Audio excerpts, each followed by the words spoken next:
got him going crazy. Yeah. This is all you right now. Welcome to the happy place.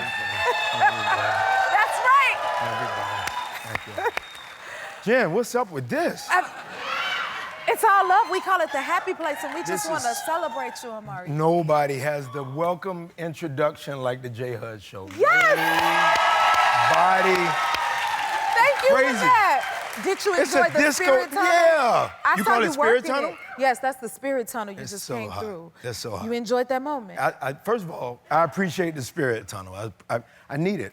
Yeah. Everybody needs that kind of coffee. That's some real coffee. That's what it's about. We want to just celebrate you, and it's a safe place. It's like a party every day, and we're here to celebrate you. Thank you, Mama. First of all, we want to start off by saying congratulations on your Grammy nomination for Best Spoken Word Poetry Album. That's crazy. How does that feel?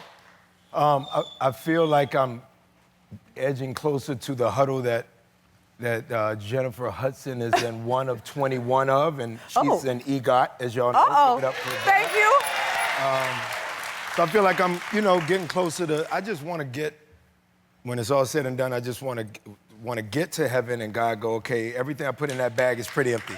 Come on. And so, musically, I kind of always knew that music maybe was the foundation, poetry was the foundation. There was athleticism there, but I just always felt musical. You get it. You're from the shop. Yes. So being from Atlanta, being that J Hud's from Chicago, music is our rhythm from day one. We got theme music when we walking up and down the street. That is true. We got imaginary theme music. Yes. Then we get real theme music, and this album became not only something of humility that it could be recognized by the Academy as nominated for a Grammy worthy, but equally my daughter was on the album, my son was on the album. That's amazing. These exec producers who I love got to work with me. It's pretty amazing.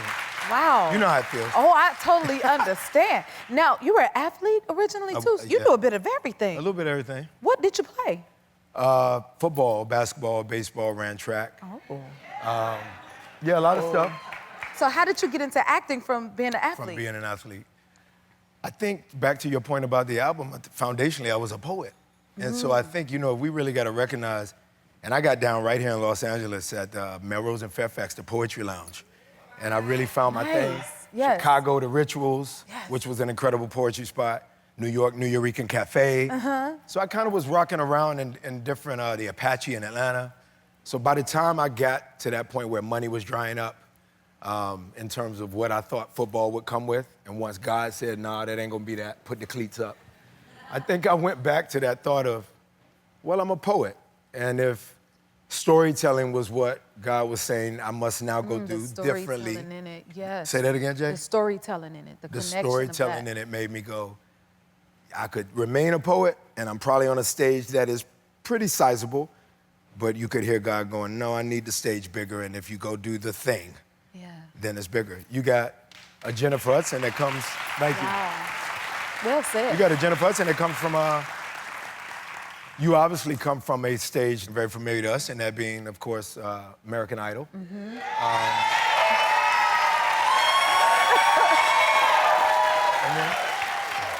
I like that they know J Hud. You know? That's how I say got it and here. they All know. of this love and support throughout the years, you know? But when We did this together. You know? We did it. I don't take it lightly. But when you come from that stage, you go, so what happens next? And then sometimes, the greatest directors, God will be like, this is what's next. And before you know it, Dream Girls happens, and sometimes Dream Boys happens for us. Yes. That sounds like poetry right there. A little bit of poetry. I caught that. That was a little bit. nice play off of words. Thank you for that. Do you, because I always use music. Music is the base of everything it's for such me. a language. And I don't care what I'm God's doing. love language, right? It's a part of it. So how much is it present in your acting, when you are acting? The first thing after reading the script, J Hud, the first thing that I do is I write a poem from the perspective of the character. Yes, whether it be Ghost all the way to, he writes a very different poem than other characters that I played, or Alok on Star Trek. They write different poems, but what I also do is I create a playlist for that character. I So understand. you do the same thing? Yes. Because you kind of feel like, what would the character listen to?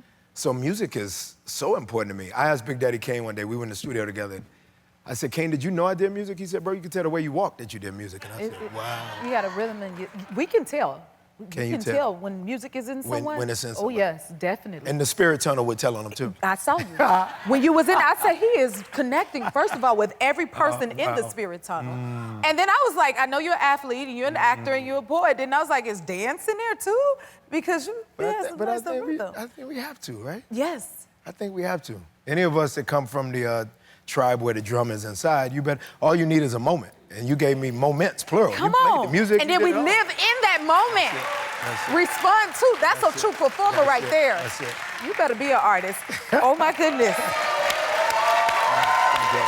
That's the artist connecting, the actor, all of that stuff. All that stuff. And I see we got a lot in common. The things going on in the career, everything from acting to music and all of that. And I gotta bring up my absolute favorite, Miss Whitney Houston. Ooh. Speaking of. Oh my goodness. For me, it was a blessing just to be able to meet the person. She left me with so many things. So many gems. What was your experience like with Whitney? What advice did she give you? She said we were in Detroit, where we did that movie Sparkle, as you know, and Guapale was in that movie as well. And there was a moment where we were just sitting at the bar in between takes of whatever scene we were shooting, and Whitney said, Omari, one step at a time. And it made me realize that what she was saying, and I believe this to be true, and I said this, you are an alien because there's so many things that you can do, and it will make you feel lonely at times, but you have to honor those things. And I think when a Whitney Houston tells you, who's as gifted as we've ever known, when she tells you one step at a time, it's her way of saying, God is giving you the ilk of that which would take a marathon for you to get to.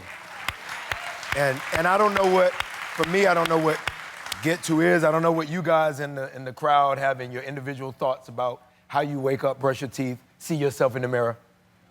More importantly is what you don't see. More importantly is what you don't see. And I think it was ironic because when Whitney passed on, Kevin Costner, for the most part, eulogized her. But one Jennifer Hudson and Omari Hardwick were first introduced at Whitney's funeral. So that's when we first met. It is. And so when we met and we hugged each other and it was the repast of the funeral, we're supposed to be seated and eating and all of that. And I think in many ways, in my opinion, J. Hud, you and I were mourning differently. And what we were mourning was a woman who had given us permission to be as unique as we are. Yes. And so well said. I'm still mourning that because she was an emblematic signpost, lighthouse guide, if you will, as to how we can do it. And I got to kind of always remember one step at a time and remind you, you are at a point in your career, Jen, where you can do whatever the heck you want to do, but once we'll figure it out. Yes. And that pronoun that matters. I said we'll figure it out. You're not gonna do it on your own. We'll figure it out. I love that. Yeah. Thank you for that.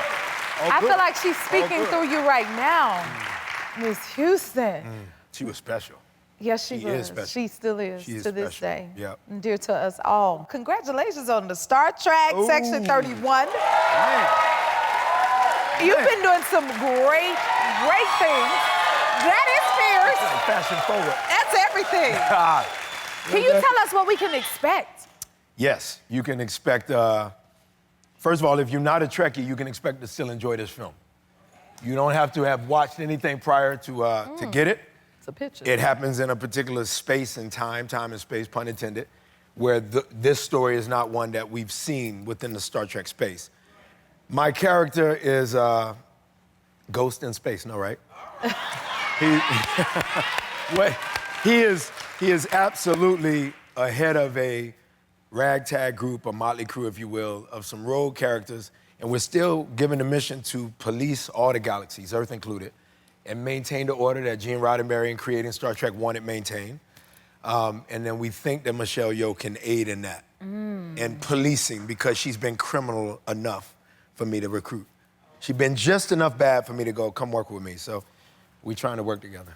You are. Ain't no trying. It looks so amazing. Thank you, Jen. Now, I remember Star Trek. My uncle was the biggest was he a fan. Trekkie? Oh, my goodness. Oh, I love that. The ultimate. That's how I know it, by way of him. It's been around for over 50 years, y'all, and it's broken many barriers. Like, what does it mean to you to be able to be a part of such a huge franchise? First is that moment where you go, thank you, Courtney Kemp, thank you, Curtis Jackson, because without the gravitas and the weight of that which was power, I don't get an opportunity to be selected by this incredible team. So first, that. And then, for me, Jen, secondly, I go, Avery Brooks, right? LeVar Burton. Wow. Nichelle Nichols. We saw the first interracial kiss in a TV/film space. We saw it on this. Idris Elba has come. Zoe Saldana has come. Sonequa has come. Whoa. So for them to ask for Omari to come and Sam Richardson and Latina actresses and Latino actors, for all of us to be of color and to be asked to sprinkle our color a bit on this 50-plus year franchise. I think we're at 60 years at this point. Shout outs to Gene Roddenberry, Alex Kurtzman, Ola Toomey, our director. Wow. Pretty amazing. That they wanted me? Yes, because you're great. And more greatness to come.